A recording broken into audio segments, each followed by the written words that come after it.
Bienvenue à notre cours sur la création et l'administration d'entreprises.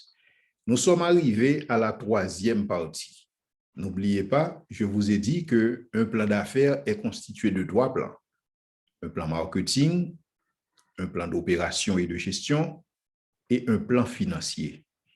Nous avons compris que dans le plan marketing, c'est là qu'il s'agit de définir les 4 P, la politique de produit, la politique de prix, la politique de promotion, la politique de distribution, ou en général, on appelle ça place. Donc, c'est pourquoi on parle de 4 P. Dans le plan des opérations et de gestion, on a considéré que c'est là qu'on commence par décider du statut juridique de l'entreprise. Est-ce qu'on va créer une entreprise individuelle ou est-ce qu'on va créer une société? Si c'est une société, est-ce que ce sera une société en nom collectif, une société en commandite, une société anonyme? Maintenant, chaque décision prise dans le contexte du statut juridique de l'entreprise va avoir des incidences sur la gestion même de l'entreprise et même sur son avenir. Et c'est là qu'il faut considérer les avantages et les inconvénients de chaque formule juridique adoptée pour la constitution de l'entreprise. Et ça, c'est extrêmement important de le considérer. Il faut aussi recruter du personnel. Maintenant, le recrutement implique toute une stratégie d'entreprise et que nous avions considéré avec vous. Non seulement il y a le recrutement, mais il y a aussi le lancement de l'entreprise. Le lancement implique toute une série de choses.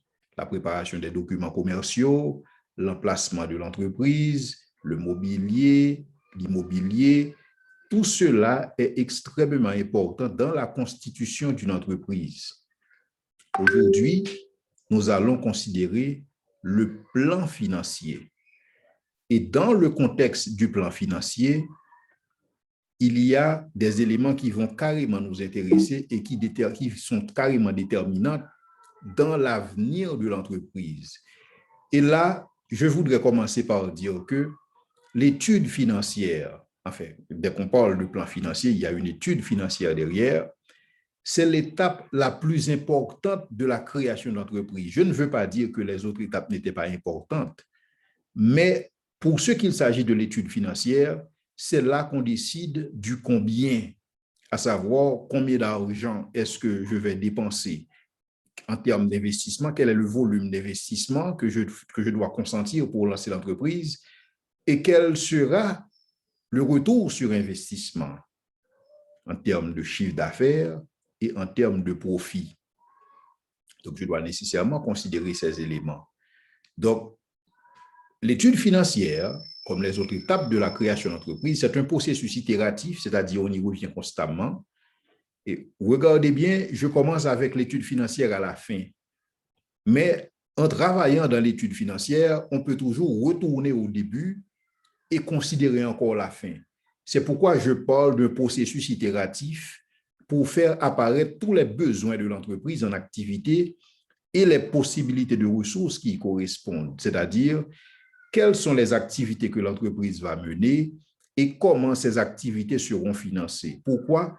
Parce que la mise en œuvre de ces activités nécessite des ressources humaines, nécessite des ressources financières et donc des ressources nécessite des ressources financières, des ressources humaines, des ressources matérielles et donc des ressources financières. Et donc, il importe de savoir comment est-ce que l'entreprise sera effectivement financée tenant compte de ces différents besoins, de ces différentes ressources à considérer. Et donc, un ensemble de questions est nécessaire pour pouvoir travailler sur l'étude financière. D'abord, quel sera le montant total prévu de vos factures ou de vos ventes?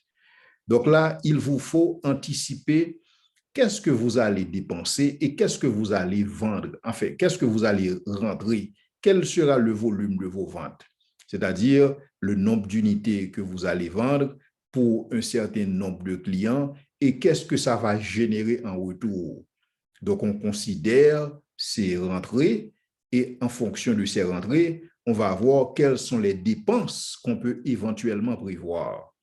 Donc là, ça, c'est une question fondamentale. Et la réponse à cette question se situe dans votre connaissance du client. Est-ce que c'est un client qui va faire des achats répétés? Est-ce que c'est un client saisonnier? Quel est le pouvoir d'achat de ce client? À quel moment ce client va passer à l'achat? Combien d'unités ce client va consommer? Pendant combien de temps? Et donc, qu'est-ce que vous allez rentrer? Quelles seront les rentrées dans le cadre des transactions entre vous et ces clients? Donc, il importe pour vous de prévoir qu'est-ce que vous allez avoir comme retour dans ce contexte. Et ça, c'est une question importante. Et comment est-ce que ça va évoluer avec le temps? N'oubliez pas, je vous ai parlé de clientèle saisonnière. Vous ne pouvez pas mettre en place toute une infrastructure pour desservir une clientèle saisonnière. Et c'est la même chose au niveau des hôtels. Par exemple, dans le domaine du tourisme, il y a une haute saison, il y a une basse saison. Maintenant, dans la période de basse saison, qu'allez-vous faire? Il vous faut nécessairement penser à une niche et c'est à partir de cette niche-là que vous allez vous dire qu'est-ce que vous allez vendre pendant la période de basse saison. Parce que quand même, il vous faut faire tourner la génératrice, vous avez du personnel à payer et donc vous avez des coûts fixes. Donc, pendant la période de basse saison, qu'allez-vous faire pour rentrer de l'argent, pour faire face à vos coûts fixes? Et donc, comment est-ce que les ventes vont évoluer avec le temps? Et c'est là, vous prévoyez une tendance au niveau de vos ventes, à savoir, pendant les 3 premières années, chaque année, vous établissez un taux de croissance et pour voir comment effectivement l'entreprise va évoluer dans ce contexte. De quels moyens techniques, humains, commerciaux, immobiliers, administratifs et financiers aurez-vous besoin pour atteindre ce chiffre? N'oubliez pas, quand je fixe un chiffre d'affaires, un certain montant de chiffre d'affaires, un montant de profit, je dois mettre en branle tout un ensemble de moyens pour atteindre cet objectif.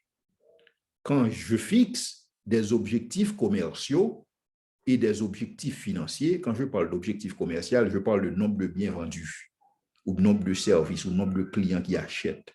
Quand je parle d'objectifs financiers, je parle du volume d'argent qui va rentrer dans l'entreprise. Maintenant, par rapport à ces objectifs que je poursuis, il me faut nécessairement déployer des moyens pour pouvoir arriver à ce retour. Et ces moyens sont des moyens techniques, c'est-à-dire il me faut des équipements, il me faut une machinerie, dépendamment du secteur d'activité, il me faut des moyens humains, c'est-à-dire des ressources humaines, il me faut des moyens commerciaux, si je vais faire de la pub, je vais faire de la promotion, je vais recruter des représentants de vente, je vais avoir des démarcheurs.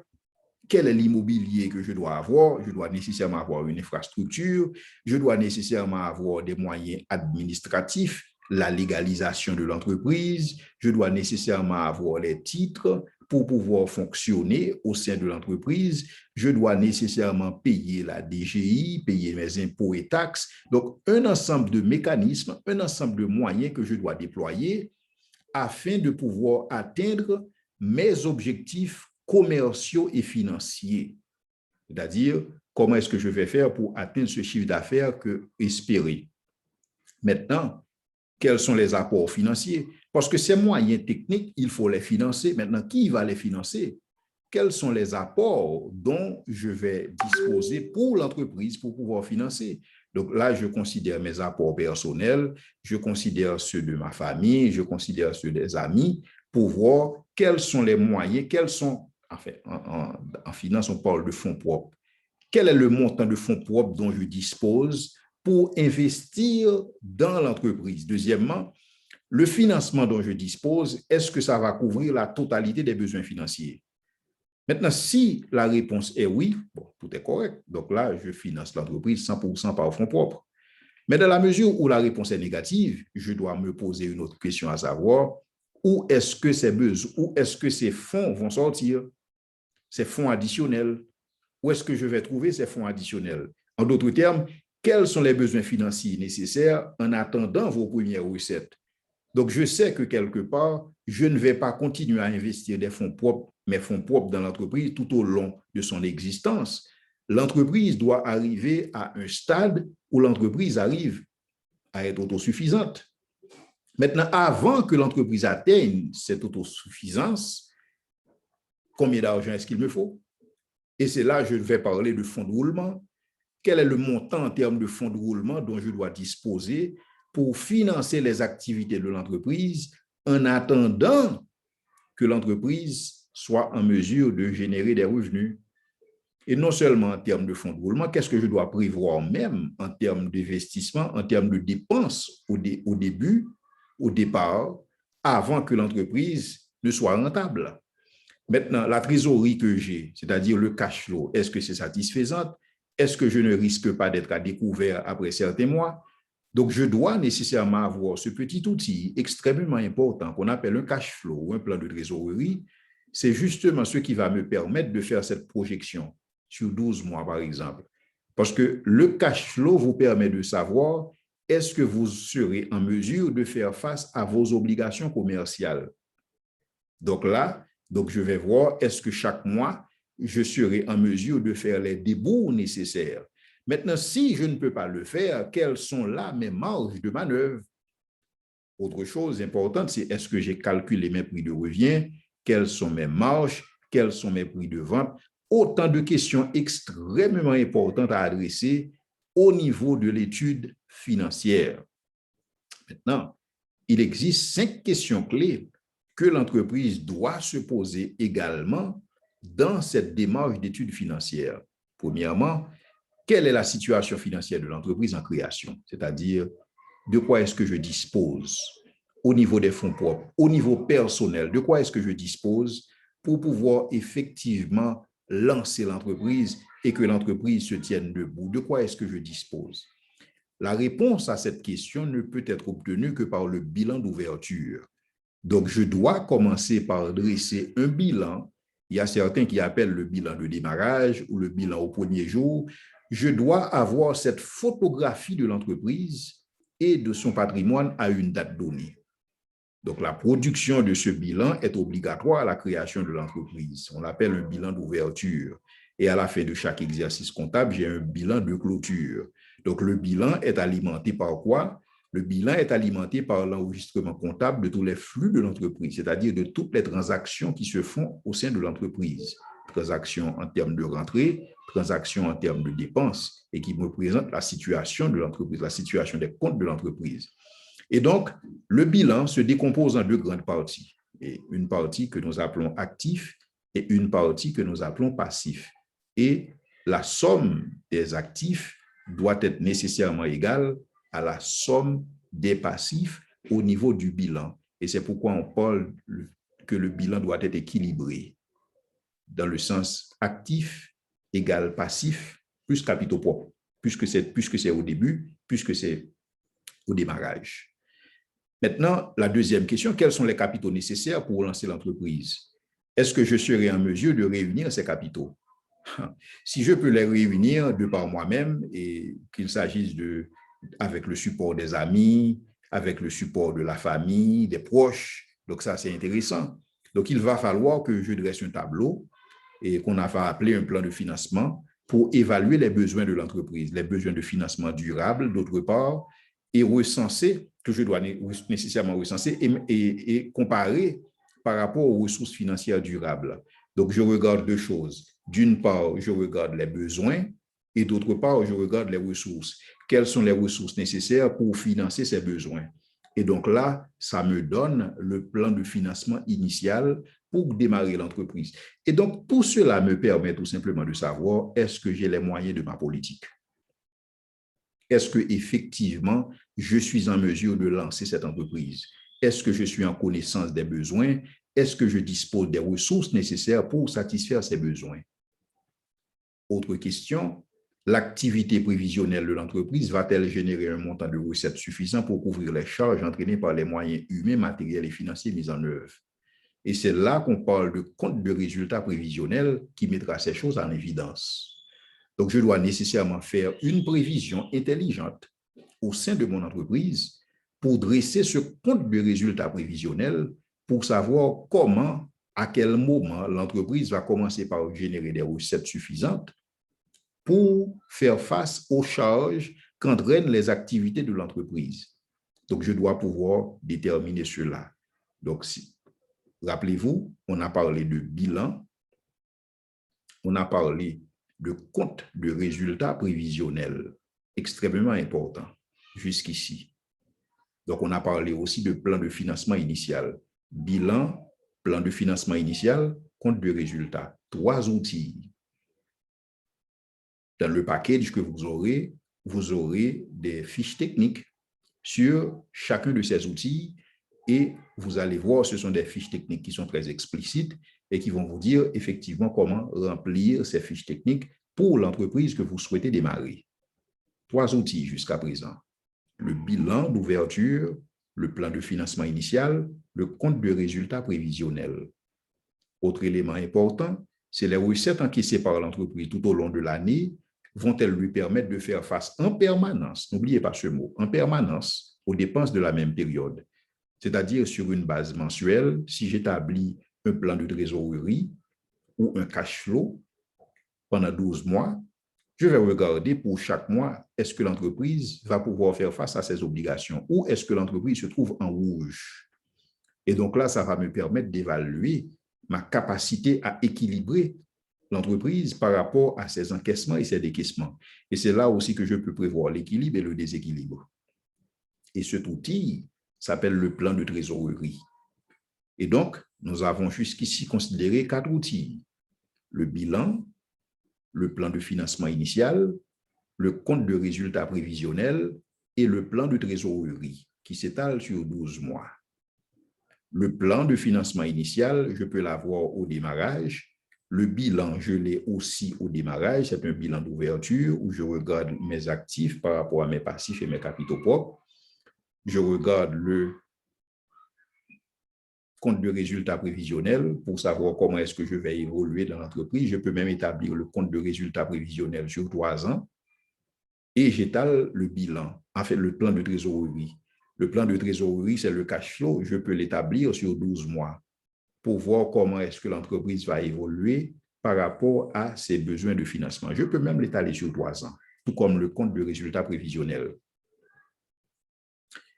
Autre question, la solidité financière de l'entreprise prévue grâce au plan de financement initial se poursuivra-t-elle au fur et à mesure du développement de l'affaire? C'est-à-dire, maintenant, je regarde dans le temps, je regarde sur 3 ans, je regarde sur 5 ans, pour voir comment l'entreprise va évoluer.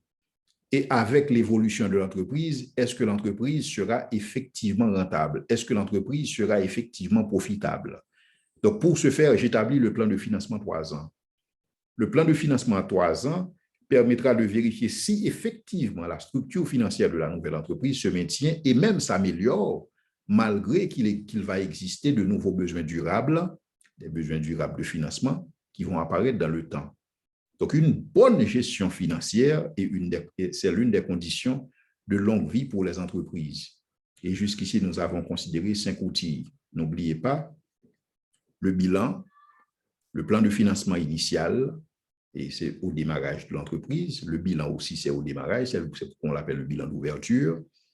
Je regarde le compte de résultat prévisionnel, je regarde le plan de trésorerie et maintenant, je parle du plan de financement à 3 ans.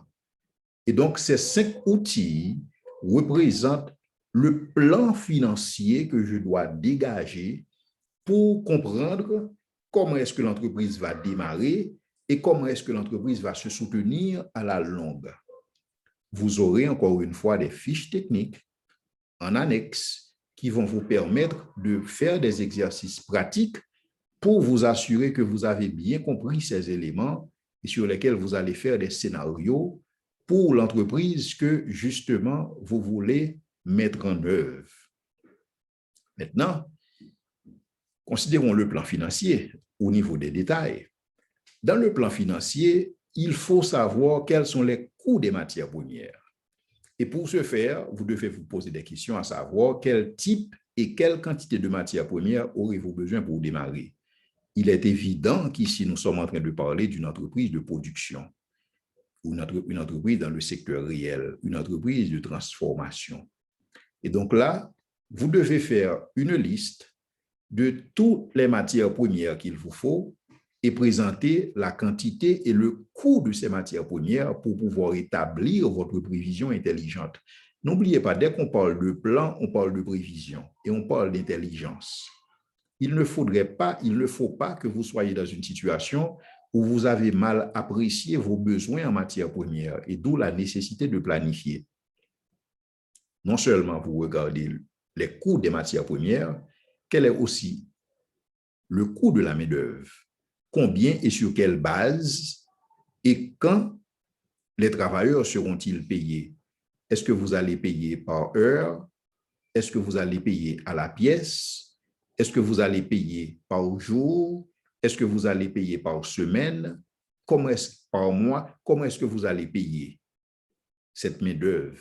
Il faut prévoir les coûts de cette main-d'œuvre. Et n'oubliez pas, nous avons déjà ici deux structures de coûts. Les coûts des matières premières, les coûts de la main-d'œuvre. D'autres coûts, les coûts opérationnels. Maintenant, vous devez nécessairement prévoir quels seront les coûts opérationnels, mis à part la main-d'œuvre et les matières premières, parce que justement, il existe d'autres coûts auxquels vous devez faire face. Les coûts opérationnels sont ceux générés tout au long de la période d'exploitation. Par exemple, vous devez nécessairement payer le loyer. Vous devez nécessairement payer les consommables. Les consommables, c'est ce qu'on appelle les utilities. Vous devez payer pour l'électricité, vous devez payer pour l'eau, vous devez payer pour un ensemble de choses que vous consommez. C'est pourquoi on les appelle des consommables. Vous devez dépenser aussi pour faire connaître l'entreprise au niveau de la publicité. Vous devez payer des taxes, vous devez payer des intérêts si vous avez contracté un prêt à la banque. Et il vous faut assurer les matériels, équipements que vous avez, le mobilier, l'immobilier, et tout cela a des coûts, et même les employés seront tout aussi assurés. Et il faut amortir les équipements de l'entreprise. Tout ce que vous achetez, tout ce que vous avez comme actif tangible doit être amorti. Maintenant, dans ce contexte, vous aurez des coûts opérationnels et il convient de prévoir ces coûts aussi. Donc déjà, vous avez vu trois structures de coûts. Des coûts des matières premières, les coûts de la main-d'œuvre et les coûts opérationnels.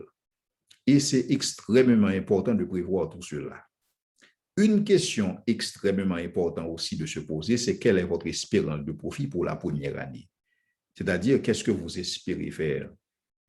Vous pouvez l'étaler au niveau de votre plan de financement, ça peut être là, au niveau de votre compte de résultat prévisionnel, vous l'avez là, et aussi au niveau de votre cash flow, vous pouvez toujours anticiper ces choses par mois. Mais c'est une question extrêmement importante parce que n'oubliez pas, l'entreprise doit, à un certain moment de la durée, générer des profits.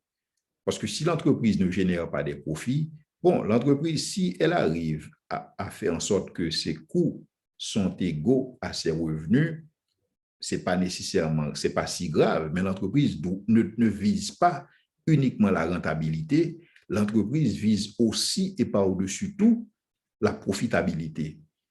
Et donc ça, il faut planifier en conséquence. Quel est le volume de profit? Est-ce que vous projetez dans 2 ans, dans 3 ans? Et donc là, il faut que vous ayez cette projection en tête parce que nous sommes dans le plan financier. Et donc, vous devez prévoir ces choses en sorte que vous puissiez savoir quelle est votre situation et comment cette situation va évoluer. Maintenant, ça ne veut pas nécessairement dire que tout ce que vous avez planifié, c'est ce qui va se faire dans la réalité. Il y aura des impondérables, il y aura des situations non espérées, il y aura des réalités auxquelles vous allez faire face, mais au moins vous avez un plan, vous serez mieux en mesure d'évaluer là où vous êtes. Parce que si vous n'avez pas de plan, il n'y a même pas moyen d'évaluer le progrès, parce qu'il n'y avait pas de plan, c'est le status quo. Mais ça ne peut pas se faire en entrepreneuriat. Il faut, dans le contexte de l'entrepreneuriat, que tant le lancement que l'avenir de l'entreprise soit planifié. Et donc, c'est pourquoi vous avez ce plan financier comme outil de planification. Quelle est votre marge? Quelle est la marge de profit est-ce que vous espérez avoir? Est-ce que vous visez une marge de profit de 10%, de 20%, de 30%, de 40%, 50%, 100%? Quelle est la marge bénéficiaire que vous voyez jusqu'ici? Et qu'est-ce que vous avez prévu? Que représente votre seuil de rentabilité? Le seuil de rentabilité, c'est le seuil au-delà duquel l'entreprise commence à générer des profits. Maintenant, quand est-ce que vous prévoyez de générer du profit? Est-ce que vous prévoyez de générer du profit à partir du 6e mois, depuis le lancement, à partir du 12e mois, à partir du 24e mois? Quand est-ce que l'entreprise sera rentable? Et rentabilité veut dire que les coûts sont égaux aux revenus. Et là, vous pouvez dépasser ce seuil et c'est à partir de ce seuil que vous commencez à générer des profits. Il importe d'avoir cette planification. Quel volume de capital est nécessaire pour démarrer l'entreprise? Et là, j'en ai parlé, ça c'est extrêmement important dans le plan de démarrage, dans le plan de financement initial, vous devez prévoir ces choses. Il y a le capital de départ, il faut y penser. Le capital de départ, c'est toutes les dépenses initiales et nécessaires pour démarrer l'entreprise, ainsi que les stocks de matières premières. C'est pourquoi on a parlé des coûts des matières premières au début. C'est le capital de départ pour lancer. Il y a aussi le capital et équipement dont il faut posséder, soit un terrain, soit un bâtiment, des matériels que vous aurez, ça c'est extrêmement important de les prévoir, et aussi le capital d'exploitation pour couvrir les déficits de caisse en attendant que le solde du cash flow devienne positif. Donc ça, c'est extrêmement important de pouvoir considérer ces différents éléments, d'établir ces coûts dès le début pour pouvoir comprendre la réalité de l'entreprise. Maintenant, hormis l'apport en capital du propriétaire nécessaire au démarrage, combien d'argent aurez-vous besoin? Parce que, comme je l'ai dit au début, ce aurait été l'idéal de pouvoir financer une entreprise 100% par fonds propres, 100% par vos ressources personnelles. Mais telle n'est pas la réalité de beaucoup d'entrepreneurs. À un certain moment de la durée, vous devez voir, est-ce que vous aurez la capacité de pouvoir couvrir l'ensemble de ces coûts dont je parlais? Le capital de départ, le capital et les équipements, le capital d'exploitation. Quelles sont les sources et le coût du capital additionnel? S'il vous faut de l'argent additionnel, d'où va provenir cet argent? Et là, ça doit aussi figurer dans le plan d'affaires. Ça doit figurer dans le plan financier. Disons que pour lancer cette entreprise, l'entreprise vous coûte 100 000 $ en termes de plan de financement initial et que vous disposez uniquement de 20 000 $. C'est formidable, vous avez 20%. Maintenant, les 80% vont provenir d'où? Qui va financer le reste du capital dont il vous faut? Il vous faut prévoir les sources de financement et le coût de ce capital. Parce que si c'est un prêt que vous faites à la banque, ce capital additionnel aura un coût. Donc, il faut y penser. Quand et comment sera remboursé le capital emprunté? Il faut aussi que ça fasse partie de vos projections.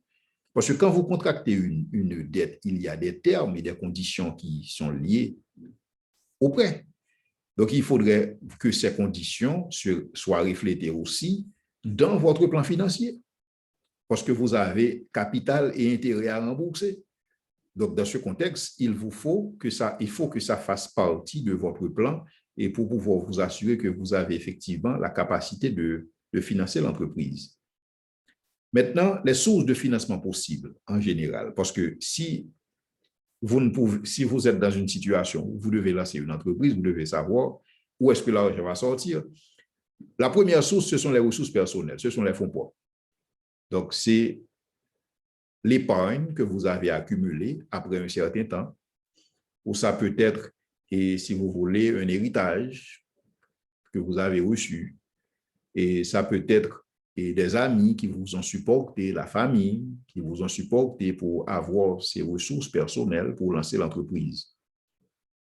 Il y a aussi les financements de particuliers, dans le sens que vous faites la mise en commun.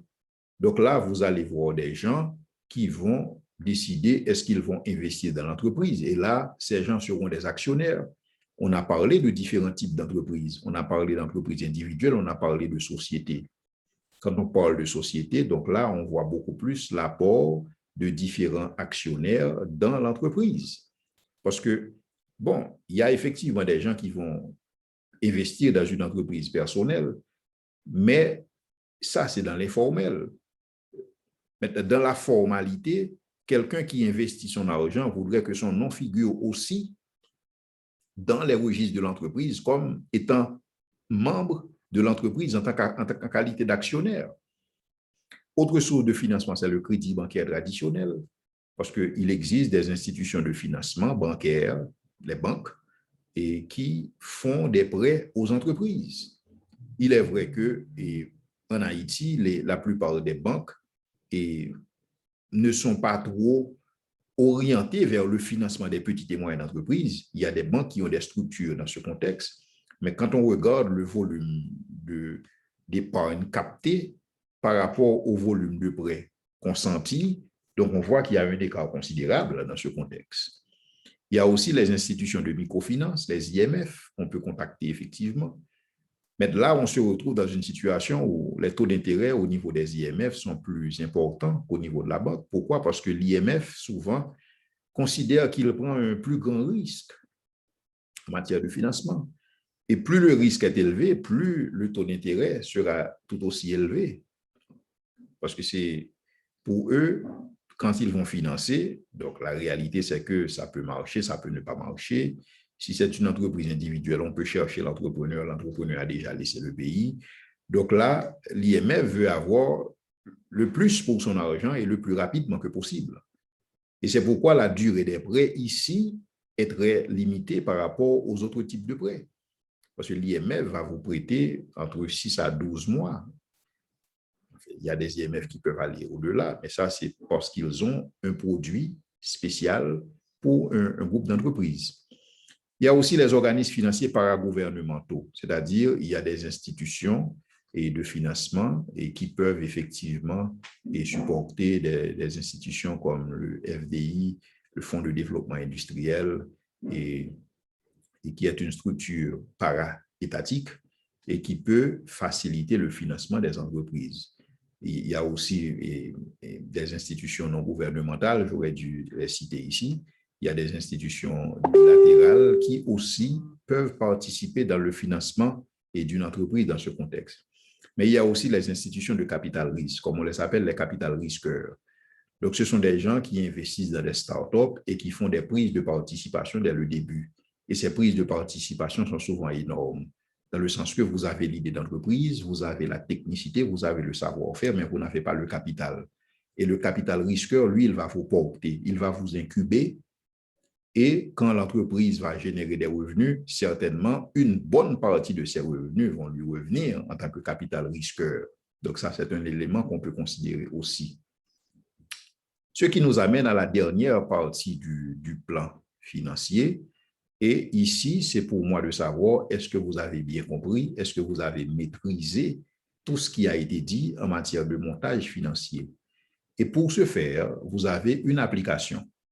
Et dans cette application, vous allez devoir monter votre plan financier. Et n'oubliez pas, dans le plan financier, vous aurez un bilan d'ouverture, vous aurez un plan de financement initial, vous aurez un compte de résultats prévisionnels, vous aurez le plan de trésorerie et vous aurez le plan de financement à 3 ans. Donc là, vous avez 5 outils que vous devez développer. Il y a des fiches techniques qui sont fournies en annexe, vous devez les remplir et ça va vous permettre de dégager votre plan financier. Maintenant, il faudrait qu'il y ait des analyses et plus loin, on pourrait parler des ratios que vous devez considérer pour analyser les informations générées à partir de ces fiches techniques-là. Mais si vous n'avez pas ces fiches techniques, il n'y a même pas lieu de parler de ratios car il n'y a rien à analyser. Donc, la première démarche, c'est de constituer, c'est de remplir ces fiches techniques parce que là, ça va vous permettre de développer votre plan financier. N'oubliez pas, jusqu'ici, on a parlé de plan marketing, on a parlé de plan d'opération et de gestion et on a parlé de plan financier.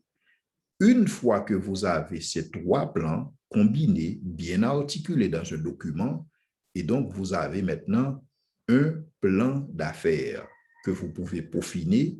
Donc, à partir de ces différentes applications, vous pouvez dessiner, si vous voulez, la squelette du plan d'affaires et que vous aurez à alimenter au fur et à mesure avec des informations que vous collectez. Des informations à partir de l'étude de marché, des informations à partir de l'étude financière, des informations à partir de la compréhension de ce que vous voulez mettre en place comme structure de gestion.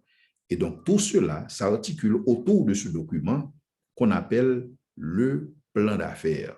Maintenant, si vous avez des questions, vous pouvez les noter et les poser et je suis disponible.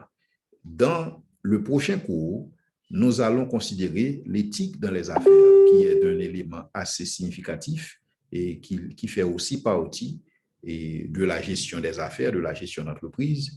Et la gestion d'entreprise suppose des décisions et ces décisions doivent être des décisions éthiques et morales. Et c'est ce que nous allons voir dans le prochain module. Merci.